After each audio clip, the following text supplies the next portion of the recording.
Hello, my name is Brad Dacus, and I'm the president and founder of the Pacific Justice Institute.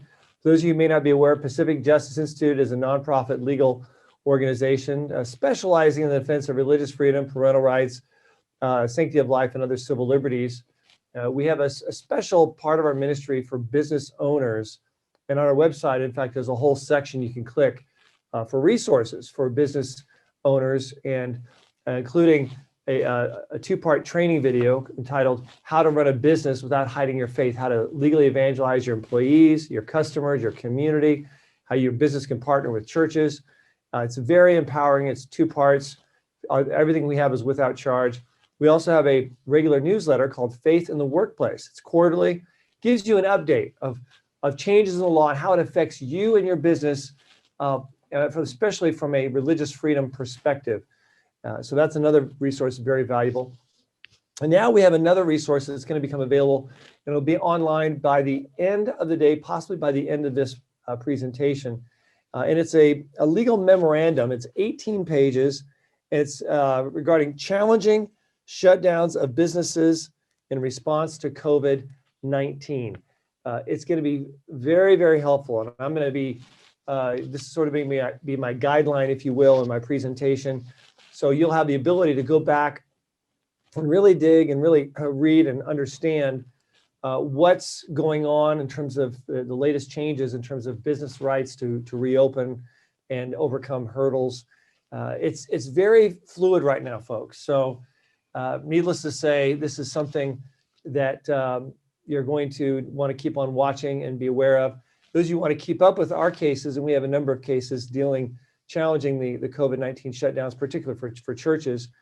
If you'd like to get those, you can go to our website and click Legal Insider. Our website is simply pji.org, P for Pacific, J for Justice, I for Institute.org. This discussion really goes back way before the pandemic. It really started about 115 years ago. There was a smallpox epidemic taking place at the time. And the state of Massachusetts issued a directive in 1905 that everyone had to have a smallpox vaccine or pay a $5 fine or have some kind of evidence that they've already had the smallpox and that they were no longer subject to the disease.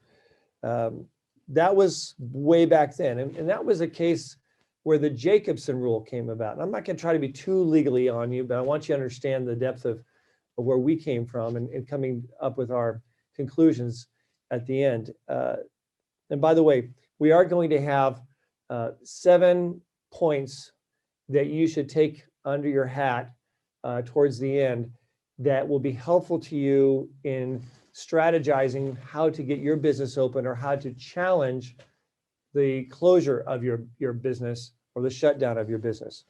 And I think you'll find that really helpful. But I want to give a proper foundation. So the Jacobson Rule, 1905, basically what it said was that that basically governments, you can do pretty much what you want. But we're going to give you great deference when it comes to pandemics or emergencies. And we, the court, are not going to scrutinize what you're doing. There are times when civil rights and civil liberties can be put on the shelf, so to speak. In fact, one decision, it says this was Antietam Battlefield versus Hogan, and utilized this precedent. It's called the Jacobson Rule on May 20th, 2020. And what they said is, to overturn the governor's orders, this is dealing with Maryland, those who disagree with them must show that they have no real or substantial relation to protecting public health, or that they are beyond all question a plain and palpable invasion of rights secured by the fundamental law. Well, that's really tough to meet that. Say there's absolutely no relation at all, really? So it was basically a blank check for practical purposes, putting the Constitution on its shelf, on the shelf. And they were using this Jacobson Rule, this great deference rule, if you will call it, to government by the courts. And then on July 14th, 2020, in the case of Exponential Fitness versus Arizona, the district court in Arizona also stated that the court further recognizes the economical and emotional hardships Governor Ducey's executive orders related to COVID-19 can impose on people and businesses. The court is not unsympathetic to plaintiffs' plight, but as explained below in our constitutional republic, the decisions of whether, when, and how to exercise emergency powers amidst a global pandemic belong not to unelected members of the federal judicial bench, but to elected officials of the executive branch. Once again, deference. October 27th, 2020. Another case, LLC versus Justice. This is out of West Virginia. Basically, the district court said that they had appropriately looked to Jacobson for guidance, and so do we, end quote. So, and then we have the Bay United Pentecostal Church versus Newsom case. And this was in California. So it was dealing with San Diego area. And in this case, the court held that differential framework in the midst of unfolding public health crisis. This is what they granted. No problem, government, you do what you want. And they said the Supreme Court has long recognized that a state can avoid these close constitutional scrutiny of alleged violations of substantive due process during a public health crisis, end quote. November 17th, 2020. Notice we're getting closer and closer to where we are. But we're going to see some flipping here, some changing, okay? But this is how it's building, basically giving great deference. Grasmere Fit Incorporated versus de Blasio. There's mayor of New York City, de Blasio. The New York Supreme Court of New York held and stated, Jacobson remains the law to this day, more than 115 years after it was decided. Under the facts presented, the mayor's latitude to act must be, quote, especially broad and not second-guessed by the judiciary, which lacks the background, competence, expertise to assist public health, end quote. It's not the role of the courts to second-guess, yada, yada, the mayor's decisions. So that's where we are. As recently as December 23rd, 2020, in the case of Pennsylvania case, McRae versus Wolf, basically they held the bottom line for our purposes that Jacobson is controlling precedent until the Supreme Court or Third Circuit Court of Appeals tells us otherwise. Now we start to see the first chink in the armor of Jacobson. This is all happening very quickly, mind you. We decided here a case December 23rd. This is weeks ago. And yet we're already seeing some chinks in this armor that I think is important to talk about. City of Butler versus Wolf. This is out of Pennsylvania, challenging the governor of Pennsylvania's closing of businesses, but also to congregate gatherings, limits, and stay-at-home orders. So in this case, the U.S. District Court held, although the Jacobson Court unquestionably afforded a substantial level of deference to the discretion of state and local officials in matters of public health, it did not hold that deference is limitless.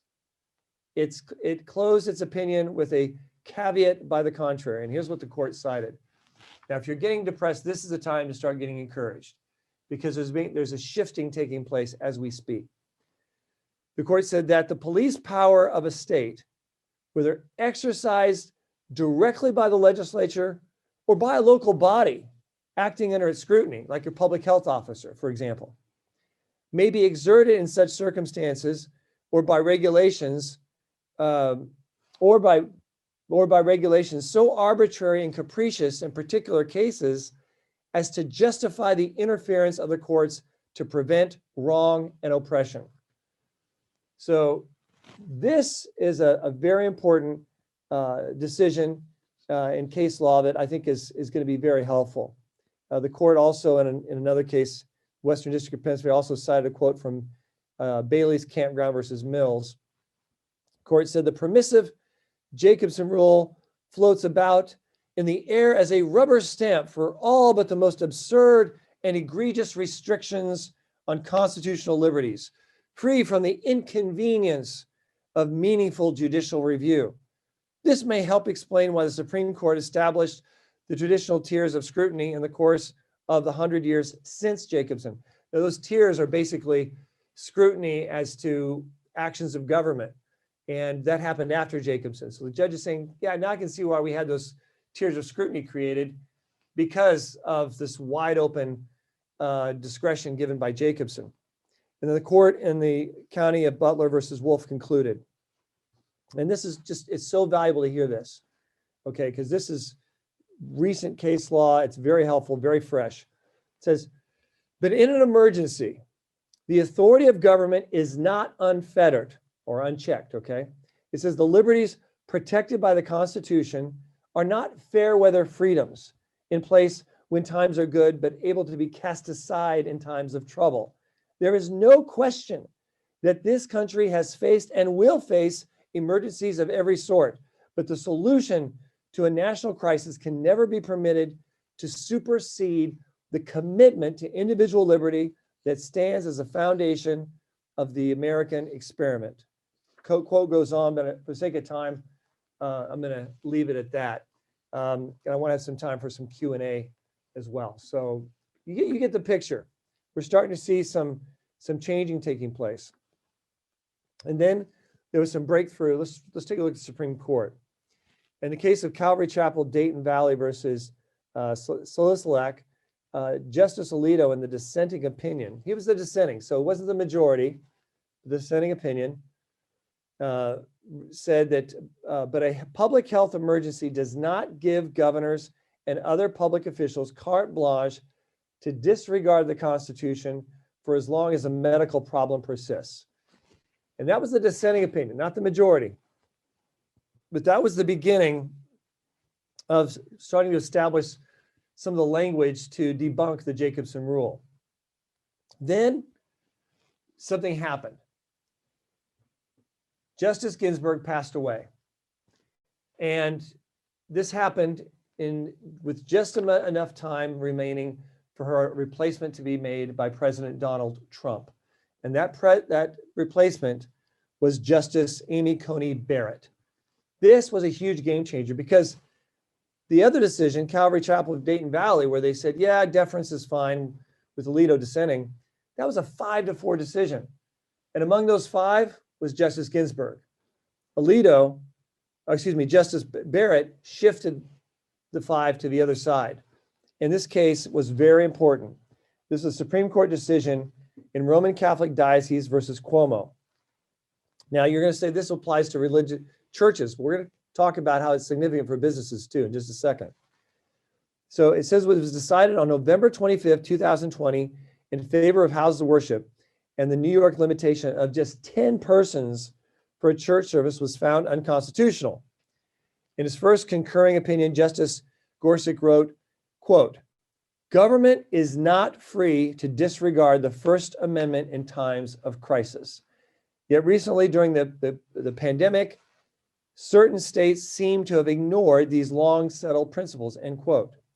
In regards to Jacobson, Justice Gorsuch further wrote, although Jacobson predated the modern tiers of scrutiny, this court essentially applied rational basis review to the Jacobson's challenge to a state law that, in light of an ongoing smallpox pandemic, required individuals to take a vaccine, pay a $5 fine, or establish that they're qualified for an exemption or rational basis review. This court normally applies to the 14th Amendment such challenges, so long as they do not involve suspect classifications. Anyway, he went on to basically say, we may not shelter in place when the Constitution is under attack. Things never go well when we do, end quote. So what we saw here was the court ruled that restrictions on houses of worship should not be addressed by Jacobson, but rather be considered under a strict scrutiny test, where in order to infringe on a church or synagogues being able to worship, the government must show a compelling state interest in their actions, and that their rules and restrictions are the least restrictive means of furthering and satisfying that compelling state interest. Now, do businesses have this level of scrutiny and protection? No. But there is, under strict scrutiny, the third tier, which applies to businesses. Okay, this is not a religious freedom issue, but businesses do have rights.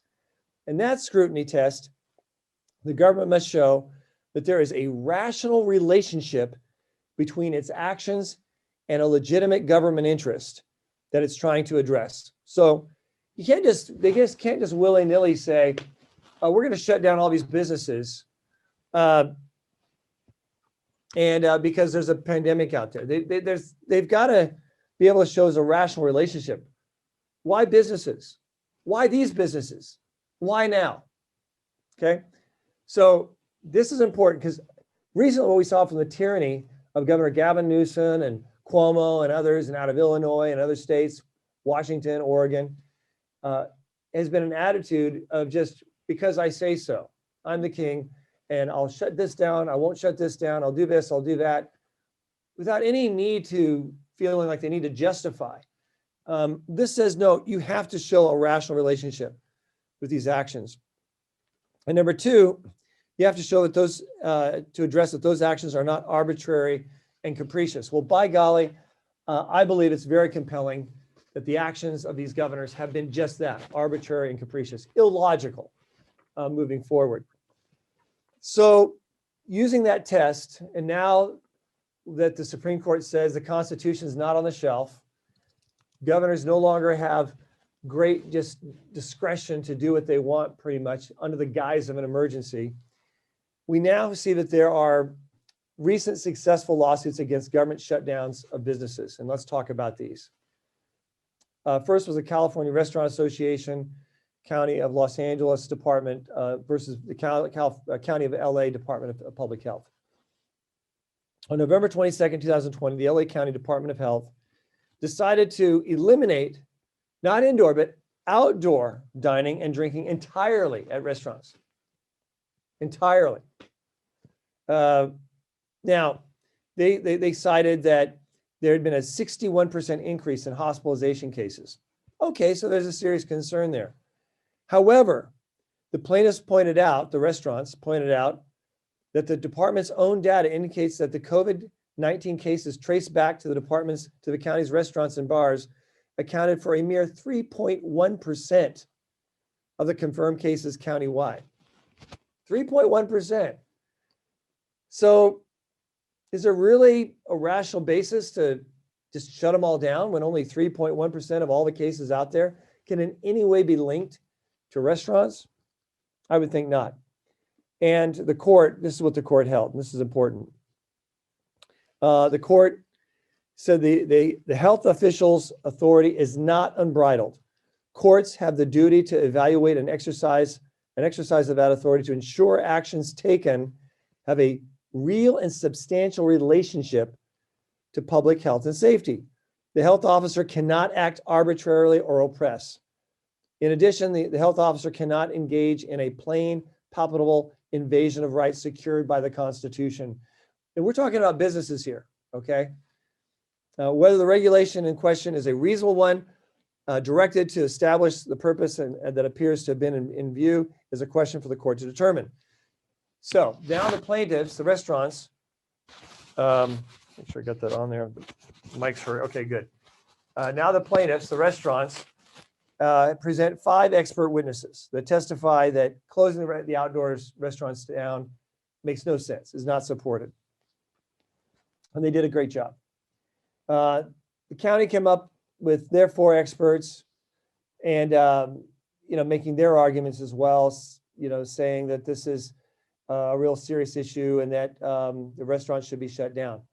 The principal question, though, according to the court, was this: does the action of closing outdoor restaurants have rational support in furthering the reduction of this risk? Not that there isn't a pandemic or that the hospitals are being full or that there's not a serious issue here, but do you really show the nexus here? So they said, we're not going to get in between what expert is right and which one's not. They said, however, the county clearly has failed to perform the required risk versus benefit analysis. It's not enough that, this is really significant, it's not enough that they just are able to show that people can get the virus through eating in outdoor restaurants. What's important, according to the court, is that they have to show the public health officers that they looked at all the cost to jobs, businesses, that they really did a proper weighing of the costs and risks and benefits, and they didn't do it. And they said this must be articulate. So when you're making your case, this is something we're going to talk about, but this is a point to take into consideration, to include this analysis of the cost versus benefit and the actual cost and burden that is taking place to the business or businesses in that community being impacted, or that type of business. Another case that's important is Midway Venture versus County of San Diego. And this was dealing with the strip clubs. You may have heard about this one, where the court said that strip clubs, strip clubs, they can be open. There's not enough evidence to support that the strip clubs are some kind of a major danger. I don't see the evidence of this. That's what the judge held. And that was a great case. In fact, they even cited the big Roman Catholic Diocese versus Brooklyn versus Cuomo case, where they said, no longer we just use the Jacobson rule. You've got to show a rational nexus between the percentage of ICU bed capacity and the providing of live adult entertainment. We got to see the data here, and there was none. So they went ahead and shot that down and they enjoined the government from keeping the strip clubs closed. Now, what happened in this, on January 22nd of this year, days ago. So this stuff is moving very, very fast, if you haven't noticed.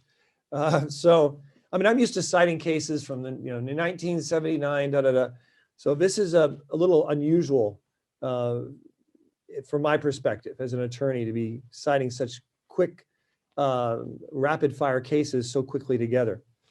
But anyway, on January 22nd, 2021, the court said that the judge violated due process by enjoining the state and county parties from enforcing restaurant restrictions when that wasn't properly actually brought in to the complaint. It was just dealing with live entertainment. So they technically overturned it.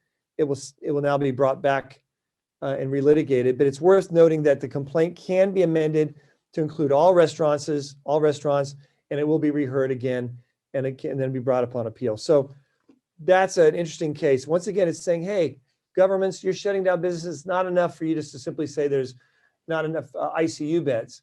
You need to show that there's a nexus here between what this business is doing and the risk and the shortage of ICU beds. That's what that judge determined. And I think that's a huge difference than the Jacobson rule. And then we have the matter of Lasertron versus Empire Development Corporation. This is a laser tag facility. So what happened is they reclassified them from being the category of being a paintball. Instead, they said this is a place of public amusement, and therefore we're shutting you down, Lasertron. It's like laser tag. You're in this closed room, you got lasers. So instead of having paintballs, they're doing lasers. And seems sort of arbitrary and capricious, if you ask me, but that's what they did. And so a lawsuit was filed by Lasertron. And mind you, Lasertron, and this is important to note, the court noted this. They took all the steps to limit patrons to 50%. They required face masks, promoted significant social distancing, disinfected the equipment in common areas with great frequency, compliant with all state guidelines. And they said we should stay open. The plaintiff stated that no cases of COVID had ever been traced back to their business. That's another observation. So they did the cleanliness. They kept track, and they said there's been no cases traced back to their business when they're operating. Okay. And the government heavily relied, though, on Jacobson nonetheless, and went ahead and ruled against them. The court quoted a case. I'm not going to go into that. But so that one went the other way. The court says we don't want to second guess. So, that the court went the other way in that case. And that case was an important case. That was out of New York. Okay. So it wouldn't be binding on businesses in California. But it just shows you how things are very fluid right now. The Supreme Court, though, in New York Erie County stated in this case, it said, while it is understood that recommendations of those in the public health field should be given considerable weight, this does not mean that carte blanche is generously given to government officials without redress and review. The court finds the cavalier process adopted by the state when it reclassified Lasertron is nothing short of arbitrary and capricious. So it was a fantastic reversal by the Supreme Court of New York. It's clear that the decision to force closure will most certainly result in discharging employees, loss of goodwill, and have adverse business effects that the respondents dismissed as irrelevant. Notwithstanding issues of public health, a higher standard must be expected of government officials who take these drastic steps. So, and then the court said the court must not shy away from performing their independent and constitutionally required role in reviewing the decisions of the state so as to ensure that the government does not take its broad authority to a point of abuse, which is exactly what they were doing in the Lasertron case. So that puts us in a very strong position coming out of at the end of the day with the Lasertron. At first it was bad, it went the other way, favorable. So we see what you see here, hopefully, is a positive trend, recognizing the rights of businesses to not just to be arbitrarily and capriciously shut down, nor for government and governors to be able to simply, without any rational basis, decide who gets shut down without showing some kind of nexus and validating and proof. And we also see measures taken by businesses in these cases that help their case and help firm up their position. So now I'm going to talk about recommendations for challenging the shutdown of a private business. And here's, if you've been a little, yawning because of the discussion of the cases, I've tried to make it interesting, but now this is the time you want to wake up. Okay, this is the most important part of today's talk, okay, by far. And it's going to incorporate much of what we talked about. It says, and by the way, I also encourage you to understand that for a lot of these arguments to work, you're going to have to convince the judge to shake off the Jacobson ruling when you're in your case. So that's a part of it. With your attorney needs to do that, to argue, number one, to dispel the Jacobson and say and persuade the court that that should not be the methodology that the court uses for your case. And that's very basic, but yet very important. You can distinguish it, like we talked about. Jacobson, we're talking about a $5 penalty, which is equal to about $140 in today's economy. We're not talking about hundreds of thousands of dollars and millions of dollars of damage being done. So it's night and day. It really is. And so those distinctions can be made, as we talked about earlier, as to why Jacobson should not apply. Great case law to quote to do that. That's number one. So if you're going to file a case, make a claim, whatever, you need to make sure you've got that in there. Number two, and some of these things I'm going to talk about are not just with you and your lawyer. Some of these things are things that you can do as a business, just on your own. Okay, so please pay attention to these as well. Although some are more applicable to your legal counsel. Number two, if there are obvious cases where similarly positioned businesses are treated in a desperate manner, point them out. Okay, so here's an example. So you've got a clothing store and you sell shirts and shoes. Okay, let's say that. They shut you down, but Walmart is open. They're selling shirts and shoes. Shirts, I think I said that too quickly there. Shirts and shoes. So you can say there's a disparity here, Your Honor. We're shut down because we're small. Walmart is able to sell all this other stuff. This is unfair. This is a clear desperate treatment and treated in a desperate manner. The other example might be the idea of a restaurant. Your restaurant was shut down, right? But the restaurant at the airport is open. What's the difference? Logically, what's the difference? There isn't. So you want to be able to make those arguments. Look to who is open and look for desperate treatment in a desperate manner. The decision to close your business while allowing others to perform the same function is a decision that is in itself arbitrary and capricious. Okay, remember that language? Arbitrary and capricious. That was number 2. Number 3, present your own experts to make your point, and have them challenge the assertions of the government experts. That's what we saw down in LA, Los Angeles County. That's what the Restaurant Association did. They brought in their experts and said, this is ridiculous. Had they not done that, would they have won? There's a good chance they wouldn't have won. The judge would have looked at the experts on the other side, and maybe they would have avoided the whole risk versus benefit analysis. So you want to make sure you bring in your experts showing the harm, showing the effect, as well as your experts showing the lack of risk of individuals getting COVID based on your operations and what you do. Okay, so that's real important. Number 4, if you have an excellent track record in preventing it, the spread, bring that to the court's attention. If you can show that, hey, we have had no cases or claims or even employees here that have gotten the COVID-19. None at all. We have a perfect track record here because of how we do things, how we carry ourselves.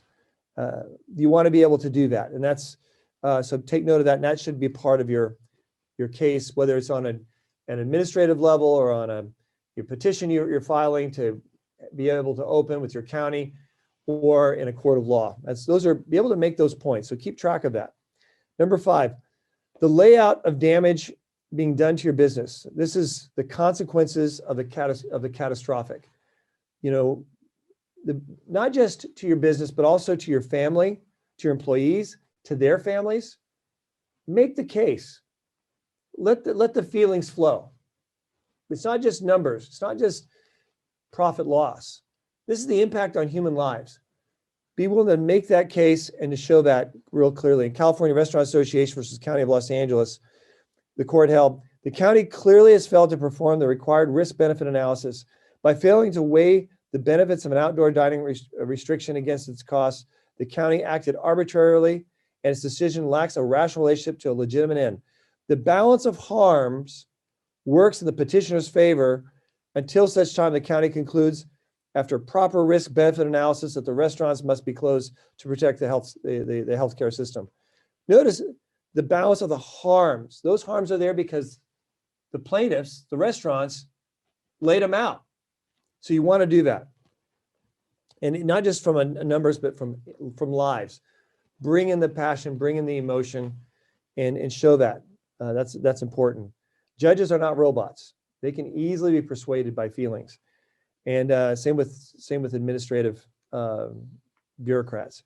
Number 6, assert that Justice Gorsuch's argument in Roman Catholic Diocese versus Cuomo regarding the issue of mootness. So what happened is there were liberals on the court said, we should dismiss this case because the tier system has been changed. So technically the Archdiocese of Brooklyn, they're not really impacted by it, that it's been changed now. So things are fine now. So it's all moot. And the majority of the court said, no. This is arbitrary.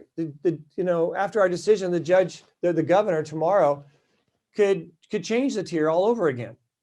So you want to make sure that just because things change temporarily, you might still want to challenge you're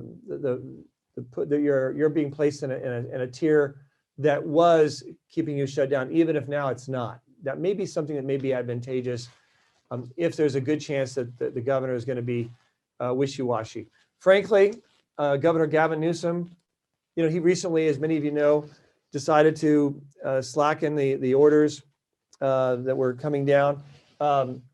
And this had an effect on those in the different tiers. About 99% of California probably right now is in what I would call the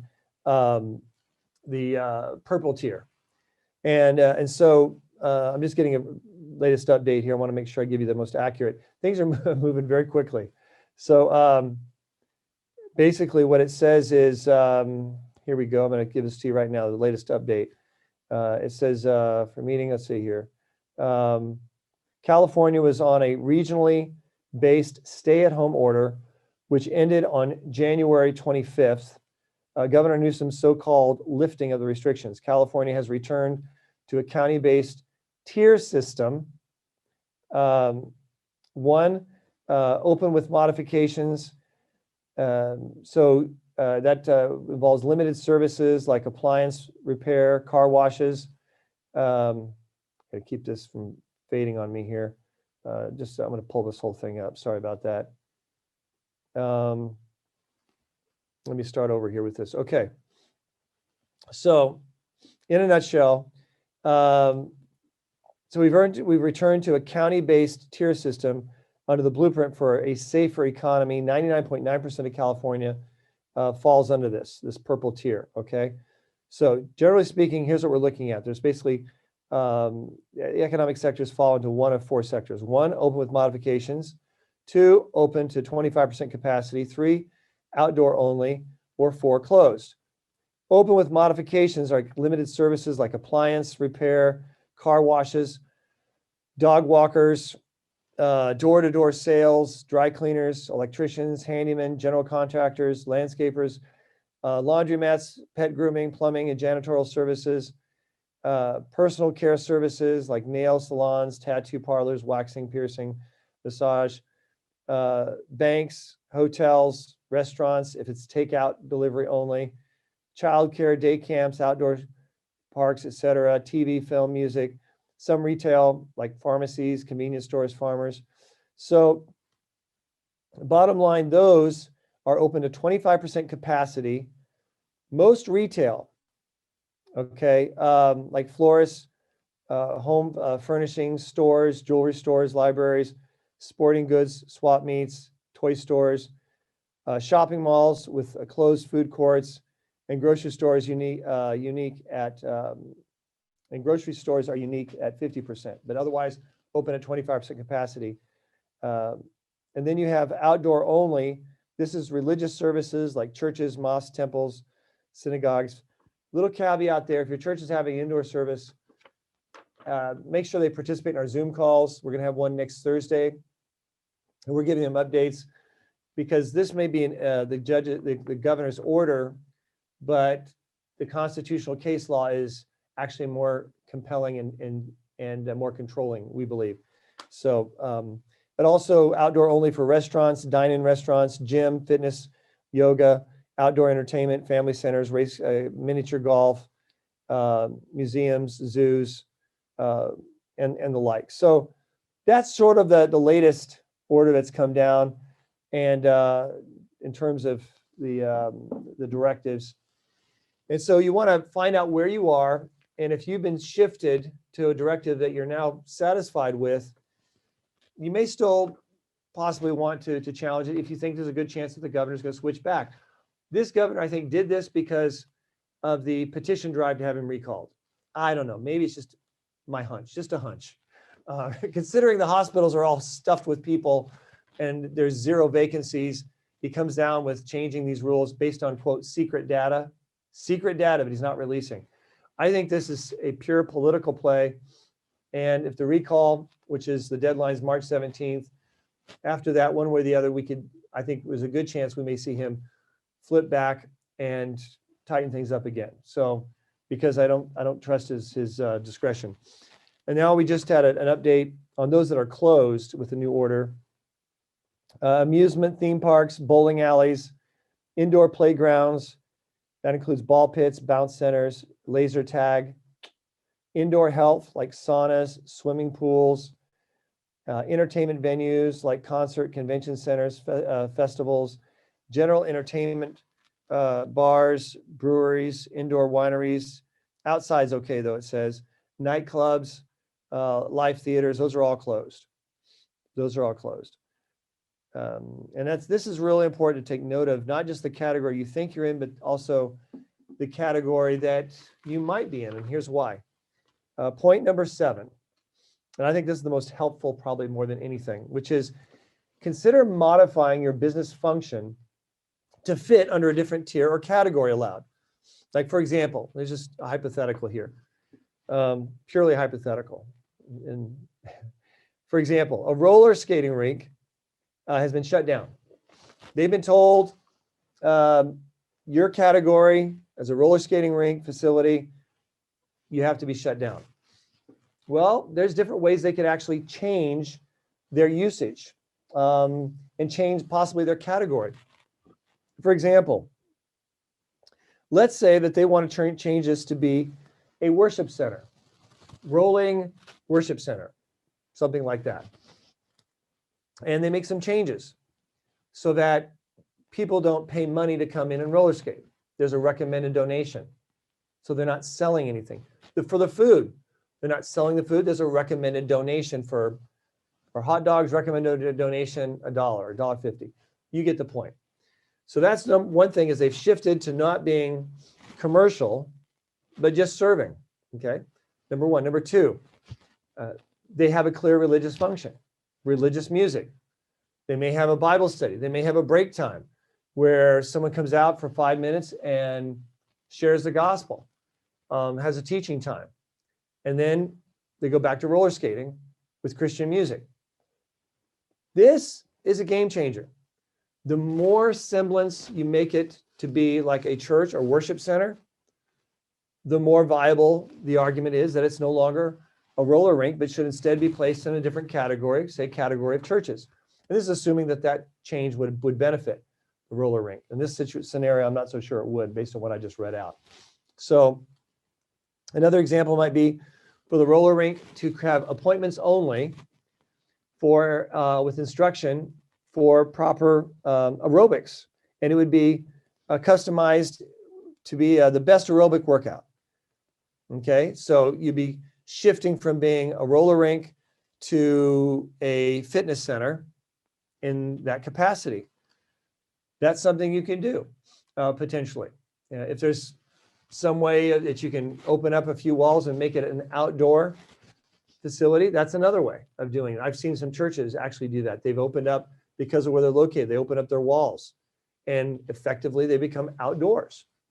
And we help the church do that. So even how it's functioned in terms of its layout, you can make some changes. Outdoors can make a huge difference in what category you're in versus indoors, as we've just cited by what I just read to you. So this is probably one of the most important things to do, is to think through how can we rebrand or retarget, change our function in a way that could put us arguably in a different category. And at the very least, you want to mitigate any semblance of hazards. So you want to carry out the protocols, all the protocols of safety that you can think of. So what you want to do is check your county. Generally speaking, counties have different categories for businesses, like 17 or 18 different categories usually. And you click that, and then with that category, you have safety protocols for your business in that category. And then you make sure you meticulously carry out those safety protocols. So you want to do that. In addition, you want to see if you can, in some way, mitigate or change or adjust the function of your business so that you're able to do so and possibly go into a different category. You want to check for different businesses around you. Some people say, well, they're shutting our business down. Who cares about the protocol? Well, maybe if your business is one where the protocol is so meticulously well kept, the public health officer may be less inclined to go after you. May say, this is more difficult. This is one that I may have a more difficult shot if they try to challenge, if I'm challenged. And then versus another roller rink, which is very sloppy and not carrying out the protocol. We saw this with churches. Some churches were much more meticulous regarding meeting the safety protocols. We had 96 safety protocols on our church list that we came up with at Pacific Justice Institute that churches can download. Other churches didn't. So, and they're paying a price for that. So in different degrees. So that's very important that you do that, and you want to also assess to make sure what's being required of you is in fact a requirement and not a guideline. This is real important. They can have a list of guidelines that such and such not be open, or only do outdoor, and only do this and only do that and not do this. If it's just a guideline, it's not binding versus a requirement. And Governor Gavin Newsom pulled this a number of times. These are the guidelines, very matter of fact in a press conference. But in reality, they weren't binding. They're not requirements. And our attorneys scrutinize meticulously. And we always, for the first things we do is we say, is it a guideline or is it a requirement? And if it's a requirement, then we go and dig deeper and find that out. So you also want to check out requirement versus guideline, because it can also impact your insurance as a business. So you want to do everything you can to mitigate your risk of being sued. You want to make sure you're covered by your insurance. That said, I do want to encourage those of you in retail, and that unlike a church where it's much more traceable and someone accusing them, a church of getting COVID because of the gathering, and it's much more traceable. For example, a church might be more traceable than a business where you have retail and people coming and going. Costco. I mean, how is someone going to be able to prove that they got their virus from someone at Costco? They went to Costco, they go 5 days later, they get the virus. How are they going to tell if they got it from someone at Costco? Versus in a church, could be a little more problematic, although I think churches still have a very strong case as far as being able to defend themselves. It's still hard to prove. But at church, at least you can say, I sat in this row and this person got the COVID, I got the COVID, and my church was sloppy with the safety protocol. So businesses, you actually, I think, have a very strong position when it comes to likelihood of resisting litigation and lawsuits and actions brought against you because of that. So hopefully I didn't put some of you to sleep. It's hard talking law, and I want to keep your attention, but I hope I've given you some ideas. And if you want to run something by us, feel free to run something by me, feel free to do so. My expertise is not business law or corporate law. This is just a little niche that we've been delving into because of our defense of the churches. And so with that, we've also been following the parallel case law regarding the shutdowns with regard to businesses. Once again, this is going to be a very helpful resource. This is a free resource like all of our resources at Pacific Justice Institute. Just go to our website, pji.org, and you can download this legal memorandum and discussing all about challenging shutdowns of business in response to COVID-19. It's the first of its kind that I've seen, and I think it could be very, very helpful. Once again, we also have our Faith in the Workplace quarterly newsletter. It's free, it's quarterly, it keeps you up to date with the cases dealing with faith in the workplace. Very helpful. And then we have the training video that's very helpful as well, Faith in the Workplace training video. That could be very, very helpful to you to help shore up yourself and protect yourself. As you're looking at opening and becoming profitable, it's easy to lose scope and be distracted of the bigger challenge and more important goal, which is to see this as a reset for the purpose of your business, which isn't just to make money and have profit, obviously not, but it's also has a spiritual dimension. Coming out of this and with the employees coming back and everything else, how can you reset your business to be glorifying God, ministering to your employees, to your customers, to your community? The roller rink examples, in that example, a roller rink may actually keep some of that and move forward in a way that glorifies God, but in ways that but for this pandemic, they never would have thought of. So keep that in the back of your mind as you move forward and see greater opportunities for God to use us in a way to be a spiritual reset for you and your business, reaching out to your communities.